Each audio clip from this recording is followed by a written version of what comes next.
Real nice, real nice. Hey guys, what's going on? My name is Brian and welcome to Classic Gbody Garage and to video number 5 of Project Scrap National, where I will attempt once again to get this car running the way it should and one step closer to getting this old Junkyard Grand National back on the road.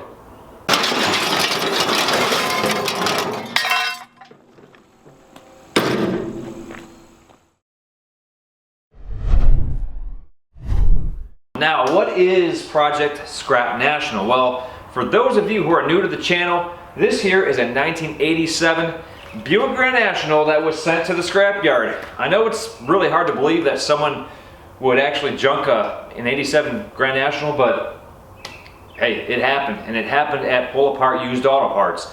Now, they're a nationwide junkyard chain, one of those bring your own tools, you grab your own parts, and you get your car running and back on the road. Now, with all the locations in the United States here, they receive a bunch of cars coming through their doors each and every day.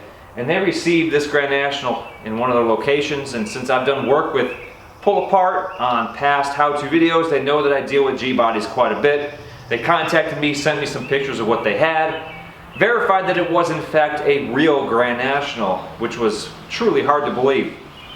So, we did a little bit of talking.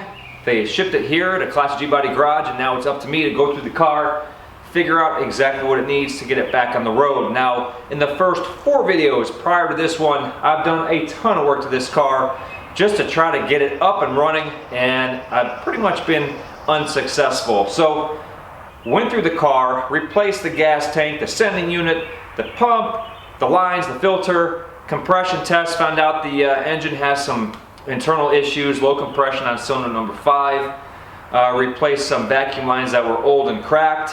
I have no idea how long this car has been sitting before I got it. Now, when I did get it, it did run horribly, but with all this work that I've done to it, it still runs horribly. So this video is digging back into this thing and finding out why it runs so bad. I do have a scan tool hooked up to the computer in this car, so maybe that will tell me what's going on.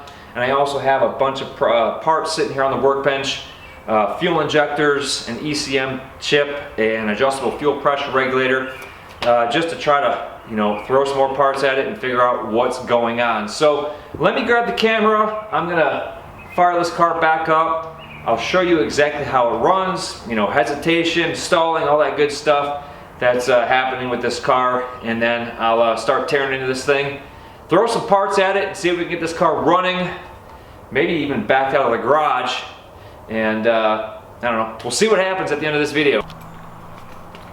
Look at how dusty this car is. This car has been sitting here for a long time. Alright, so let's get this thing fired up and do some reading on it. Fuel pump kicks on.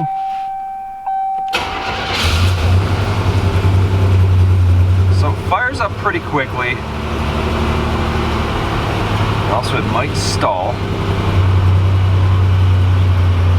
And I have a scan tool here. So let me go ahead and plug it in. And hard to believe a cigarette lighter actually works. So here's the scanner. Thing's really old. Is it gonna work? Oh, car's wanting to stall. Oh, now the scan tool's not gonna want to work. And the car's gonna want to stall.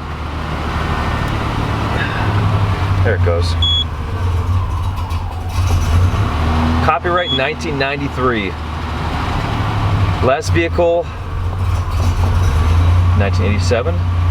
GM VIN 7 Buick. Alright, I'm gonna let this car sit here while this thing might need to warm up just like the car, but I'm gonna let the car sit here and warm up, and as soon as it decides to idle, if it ever so decides to idle, remember in the last video it didn't want to stay running. And it also sounds like it's misfiring, which might be cylinder number 5. So we'll let this thing warm up, we'll see if it'll idle, and then we'll go ahead and check the fuel pressure. All right, this thing is actually idling pretty nice, and I don't know if it has to do with the scan tool being plugged into the computer, because every time I plug this thing in, and yes, I have used it previously on this car trying to diagnose and figure out what's going on, once it starts reading the codes or reading the computer, it seems to smooth out the idle a bit. So I don't know if that, if the computer is just happier just because the scan tool is plugged in, or what's going on. So this is what we have going on as far as readings go on the scan tool. So this reading here, and based on the friends that I've talked to on how to read this thing, is the BLM is what is registering on the mass airflow sensor. That says 150 right there. So when it says 150, actually we want to be right around 128 plus or minus 10. So 150 is way too high, and what I've learned based on the people I've talked to and the research that I've done is this means it is a lean condition. Now I mentioned that it has a hesitation, it bogs out almost like it's running too lean, it's not getting enough gas. So this scanner right here is telling us that it is a lean condition. And secondly, we can see the RPMs are at about 900, 925 or so. So we're good there. It is in closed loop right now, and the temperature of the engine is at 190 degrees. Now, that's good right there because, the cooling fans weren't coming on before. Maybe I didn't leave it running long enough for those fans to come on, but I had no way to monitor the temperature of the engine. Now I do, and I won't have to worry about it overheating, just because there isn't a gauge on the cluster here. It only has the dummy light. So it has multiple temperature sensors. I don't know if the temperature sensors are any good. One sensor is to turn the light on, says it's too hot. A second one is to for the computer to tell the cooling fan to come on. So the cooling fan should come on at about 195 to 200 degrees, and right now we're at 194. So let's go under the hood. Let's see what the fuel pressure is reading. It does sound pretty smooth. Let's listen to the exhaust. The exhaust actually sounds pretty good. Like I said, the scan tool being plugged in seems to smooth things out, and it is idling pretty good. So let's check the cooling fan. Oh, so the cooling fan is, yep, the cooling fan is on. It's blowing nice. So the relay, it is confirmed that the relay, the low speed relay, is good. And also the low speed, or the temperature sensor that is telling the computer to turn the cooling fan on, is also good. So that checks out. Now the high speed relay is for the air conditioning. When you click the AC on, this high pressure switch will click the compressor on, which will tell the system that it needs that high speed relay for the fan to kick on and give it that extra cooling to compensate for the AC. So now let's check the fuel pressure. So the fuel pressure right now is at 30 to 33 pounds. And based on the guys that I've talked to and the research that I've done, that seems to be a little bit on the low side. One guy said that's about right. Another guy said that it should be about 37. Go ahead and pull this is the fuel pressure regulator. Pull the regulator, or the vacuum line, off the regulator, put my finger over it, and if the camera decides to focus, we are at 40 pounds with the regulator unplugged. I'll plug that back in, and we're back down to about 33. So it does hesitate.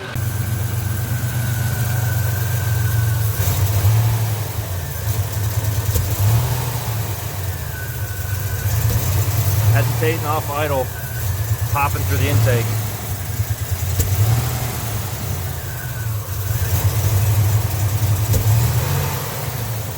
It's almost stalling.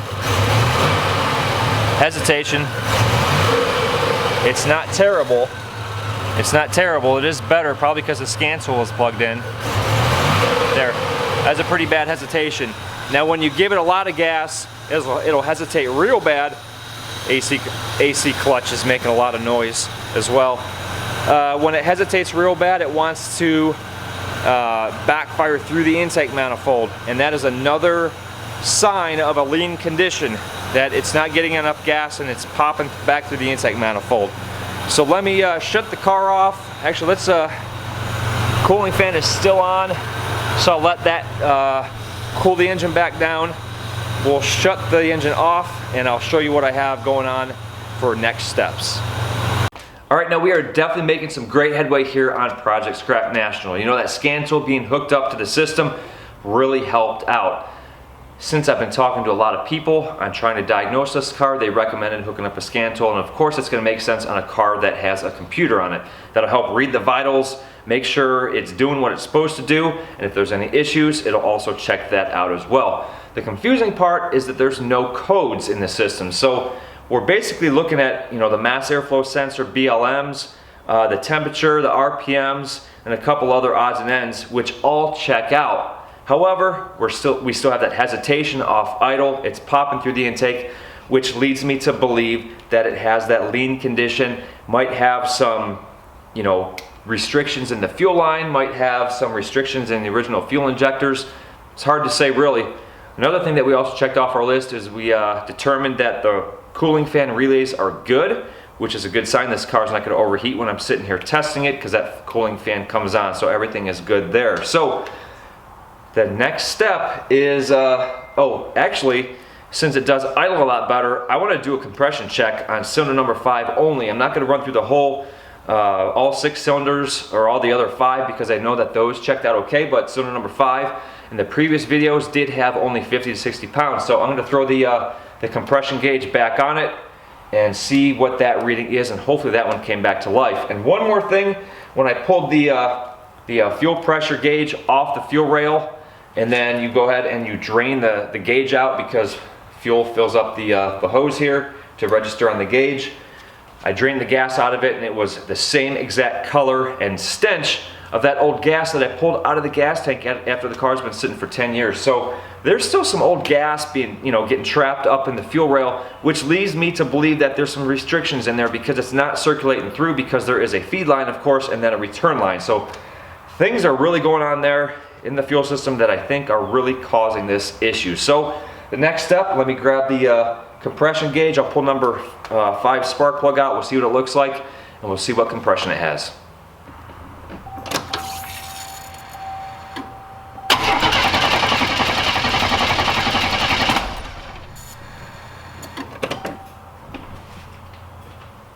Oh, what are we at?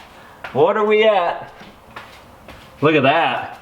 The cylinder actually came back to life. We are at 130 pounds. 130 pounds. So that is great news. So it did sound like it was running a lot more smoothly as far as cylinder firing goes. So that is excellent news. So we must have had either piston rings that were stuck, or the valves were stuck. One of the valves were stuck in the head, allowing the compression to escape through. So we are at 130 pounds. So they're all around the same range. I did the compression test back in video number 2. I have run the car several times just doing this diagnostic testing. So getting that engine up to temperature several times and cooling back down, it's brought the cylinder back to life. So that is awesome news. So let's move on to the next step. All right, now things are looking really promising now that cylinder number 5 is back up to where it should be, right at 130 pounds of compression, which is about 10 to 15% within the other 5 cylinders. And I'm sure those have gotten better over time since we've been running this thing. So the next step is to figure out what's going on with the fuel system.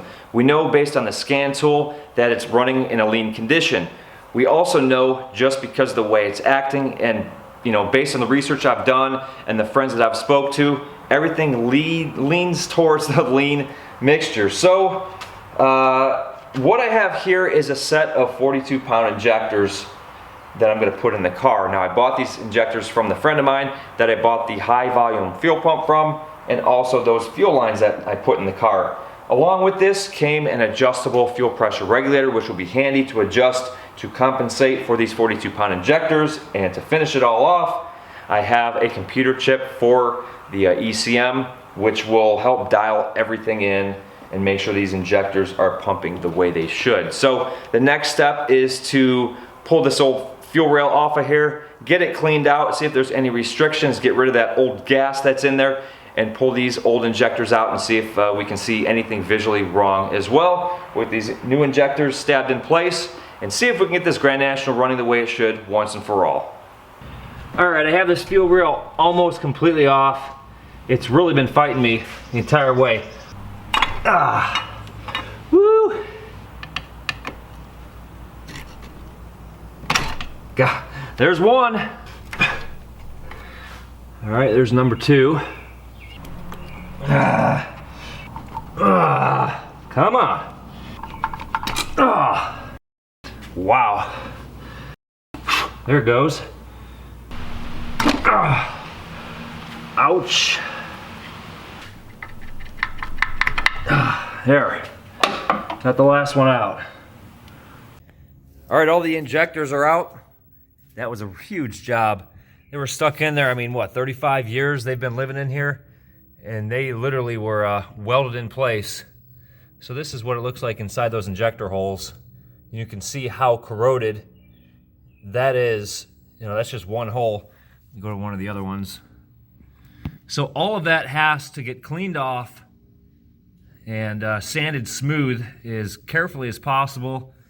I'm not sure how I'm gonna be able to do that, but I wanna make sure that those holes are really clean so the new injector seal has a good surface to seal to, so we don't end up with any vacuum leaks and we don't tear the injector O-ring when we put the injectors back together. And I'm gonna do the same thing on the fuel rail itself. All right, I'm working on cleaning things up right here, and I ended up cleaning out these two right here. You can see how nice and clean they are. They're like bright and shiny. There's no residue left in there, no corrosion, nothing. This one is really dirty, and so are the other ones. So check it out, this is what I did. I took some 3M Scotch-Brite pad and some tape, cut out a little square, stuck it on my Milwaukee impact here and an extension. I back rolled the tape. I folded the Scotch pad on the around it, and here we go. It's basically honing it out just lightly, just enough to clean it.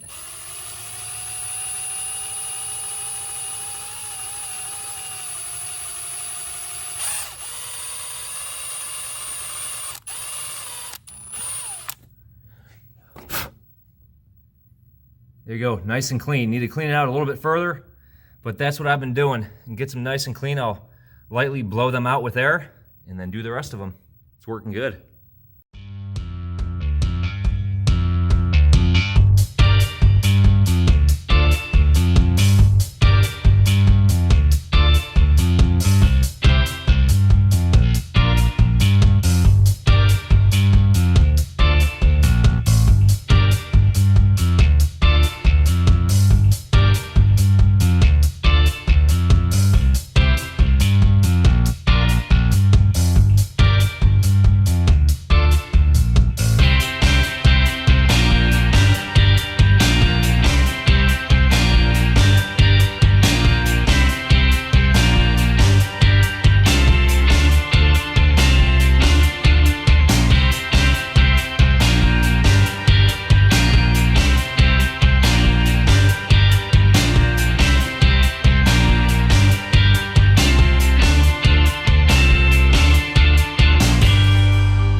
All right, we got the fuel rail all taken care of here. Everything is clean and good to go. I cleaned all the little ports that the injectors plug into here on the rail, lubed up the O-rings, plugged those in, got the clips holding everything in place, and also the fuel pressure regulator is in place as well. I have the intake manifold all cleaned up where these injectors are going to plug in there, and also a set of zip ties because the factory zip tied all the little wires and connectors that plug into the injectors to the fuel rail and to the injectors themselves. So I'm going to try to duplicate that as much as I can. And also while I was at it, I went ahead and disconnected the return line back at the tank because that return line for some reason had some old gas left in it.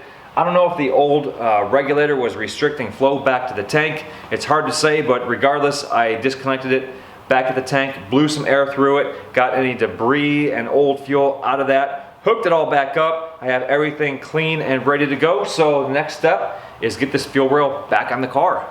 All right, got everything all back together and things are looking good underneath here. We reorganized the ignition wires and also went ahead and replaced this vacuum block here on top. Replaced all the vacuum lines, a couple of other ones that I found that were cracked and broken. This vacuum block has this elbow right here, this extra vacuum port, which will be used on a future brake update or upgrade if this car makes it that far. Fuel pressure regulator is on, everything's good. Throttle cable, kickdown cable, and cruise control cable are all back together. So things are pretty much ready to go under the hood. Happy about that. Fuel lines are tight. Ready to turn the key. But first, I need to pull the computer out. It's already hanging here on the side here. We pulled it out of the kick panel just to make sure that none of these wires were broken or any of the wires were working themselves out of the plug, because who knows, that may be another issue, as well as finding any corrosion. Nothing there, everything checked out, but I'm going to disconnect the computer, pull this little cover off here, and replace the computer chip that goes with the fuel injectors.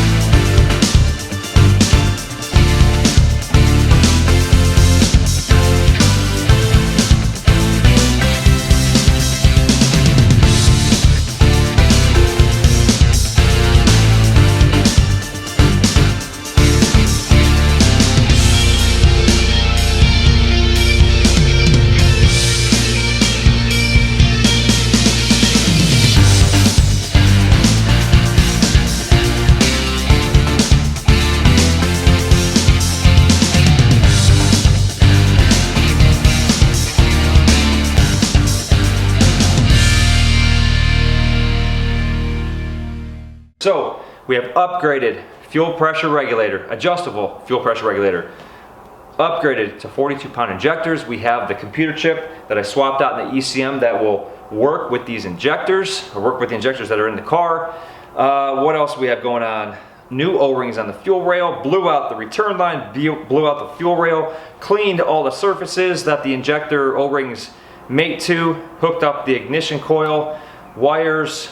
Everything is good to go. So what I'm going to do now is hook up the battery and cycle the key a couple times. Make sure there are no fuel leaks. I'm also going to hook up the gauge, see what it reads at right off the bat, because I don't know what this fuel pressure regulator is currently set at. I have the wrench and the Allen wrench to go ahead and adjust that. We'll see if it reads about 33 pounds, because I know to run off at least that. Turn the key, hope it fires up, and we'll get some readings from there and make the adjustments from there. So let's see what happens.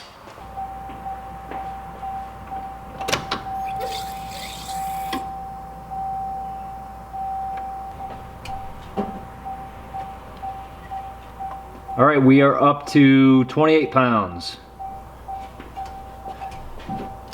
So far,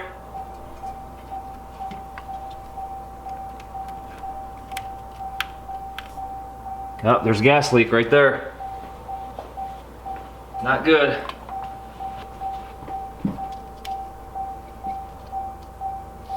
Gas leak around the line, so I'm gonna go ahead and tighten that line. Oh yeah, line was loose. Must not have tightened it very tight, so I'm hoping that solves the problem.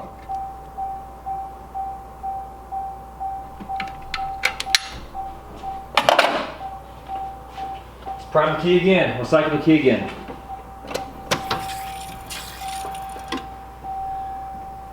I hear all sorts of squirting going on. I don't know if it's purging the fuel out, or purging the air out of the lines. Let me wipe this down, make sure there's no new gas leaking from it.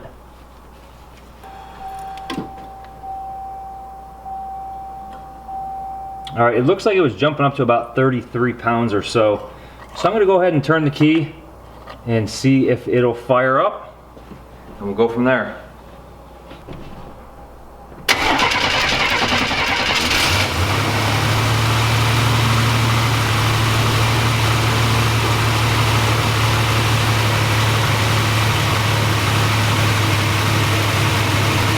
Alright, it fired up pretty quick, and we're at 30 pounds right now. So I'm going to kind of let it run for a little bit, and then make my adjustments from here. We are at 30 pounds. I actually have a gas leak down here. It's not real bad, but it's a little bit concerning.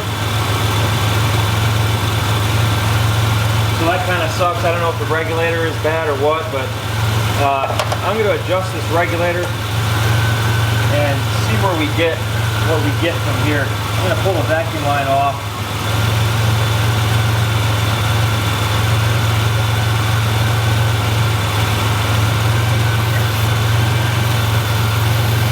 Got a key in it. Let's see what kind of reading we get making this adjustment here.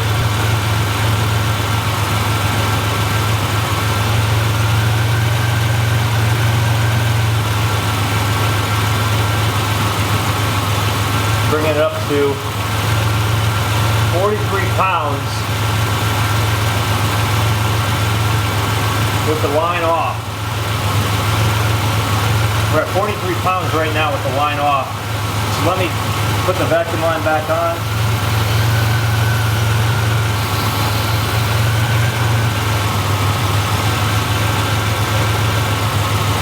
Alright, so now with the vacuum line on, we're at 38 pounds.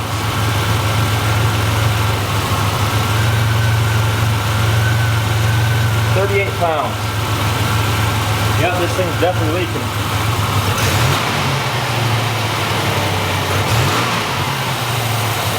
Alright, so far it's running a lot better.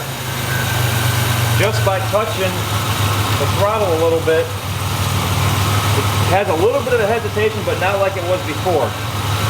So definitely a good thing.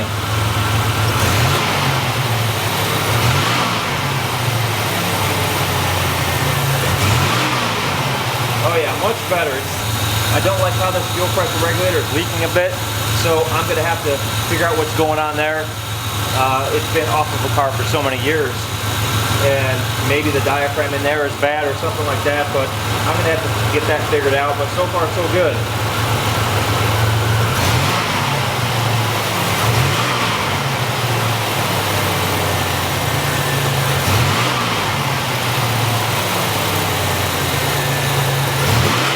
Oh yeah, no hesitation there. Running good, real smooth now. Real nice, real nice.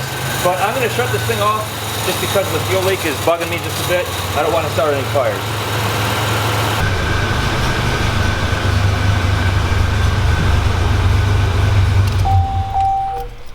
Alright, so yeah, this thing is really leaking bad. It's leaking at the seam, running down the intake manifold, and puddling up on the intake manifold. So I don't really want to run this any longer than I need to. I know the car runs. It seems to run better than it did, but I can't truly find out how good it should run until I get that regulator fixed, because it might be giving it the improper fuel pressure as well. So I'm gonna go ahead and order up a new one and get it installed. Alright, went ahead and ordered a new fuel pressure regulator. This one I got from gbodyparts.com. It is a pretty nice looking piece here. All billet aluminum, machined. This thing's beautiful. I sure hope it works as good as it looks. So let me get that old one pulled off there. And this one already has the O-ring on it. So I'll put a little bit of oil on there before I put it back on, so everything goes together smoothly, and we'll get it fired back up.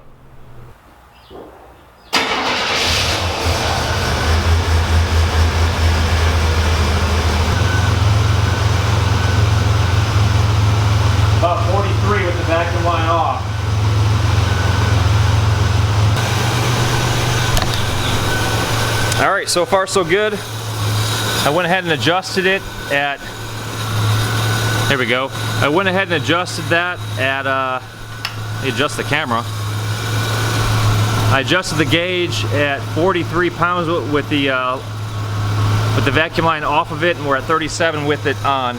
So that's about right. And so far so good as far as there are no leaks. So good news. And it seems to run pretty good. A little bit of a hesitation, not bad. We'll let the computer relearn itself. I do have low octane gas in it. I have 87 octane. It does need 93 octane based on the injectors and the computer chip that I put in it. So we should be good. So let me go ahead and shut it off. All right, went ahead and shut it off and pulled the gauge off of the fuel rail, put the cap back on it, and just kind of letting it sit here for a little bit just to see if there are any fuel leaks that pop up. And so far so good. Everything's looking good with this new regulator. I like the way it looks as well. It's the shiniest piece in the whole engine. But before I end the video, I'm gonna fire it up, let you guys hear it. I'll put the camera out back. So I'm gonna set the camera back here. I'll give it a little bit of gas. I don't want to spool it up at all because, as mentioned before, I do have 87 octane in it, and I want to get 93 octane or so in it based on the computer chip that it has in the computer, which it'll run the best on higher octane fuel.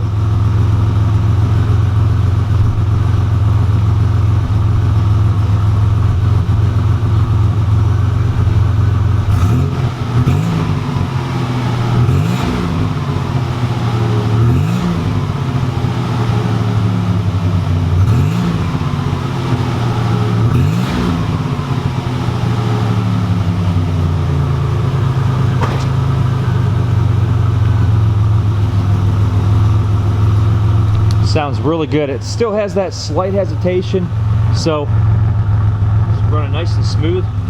Fogging up the camera lens. We're running nice and smooth. It's still a little bit stinky. Might have a little bit of that old gas in it since it's been sitting for about 1.5 years since I've really last touched this car. But I need to get some higher octane gas in it and put some miles on it. Sounds really good. Really good. Cooling fan came on. It's coming on at an earlier temperature now with that computer chip in it. I don't think it's at 197, but I'll have to plug in the scanner to see where it comes on now. But all the injectors, you can hear the injectors clicking. I don't see any leaks around the injectors. I have to check the other side, but things are looking really good here. So let me go ahead and shut it back off and we'll recap the video.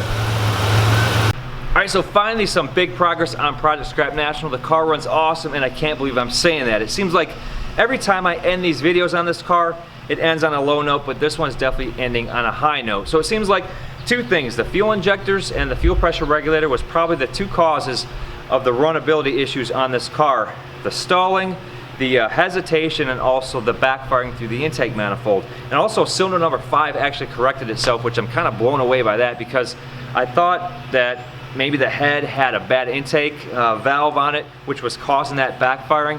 Usually if you have a valve that isn't seating right, it'll pop through the intake just like it was doing. But we took a chance, put a set of 42-pound injectors in it, an adjustable fuel pressure regulator, which was bad, had to put another one in it, and then also ECM computer chip, blew out the fuel rail, the return fuel line, and fired it up, adjusted the fuel pressure, and things sound good, finally. So the next step is I want to drive this car because I'm pretty much ready to go, but the car doesn't stop. Yeah, I know I can probably take it down the street lightly and get those old brakes to work, but too much of a risk with this one just because when these Power Masters that are on these Grand Nationals, when they go bad, you have like 0 brakes whatsoever. So it's pretty risky. I do want to get the car up to speed a little bit just to see if the transmission will shift, and I have no idea if the car will even stop. So, little secret though, if you guys pay attention to that master cylinder and the brake booster, I've started doing a little bit of work on it because as I was waiting for the fuel pressure regulator, I started on video number 6. So that is the next video to come on redoing the entire brake system on Scrap National. So make sure you guys are subscribing, hitting that little bell to keep you all notified of more great videos like this one, and also following along on Classic Gbody Garage on both Facebook and Instagram. And until the next Classic Gbody Garage video, make sure you keep those G-bodies rolling.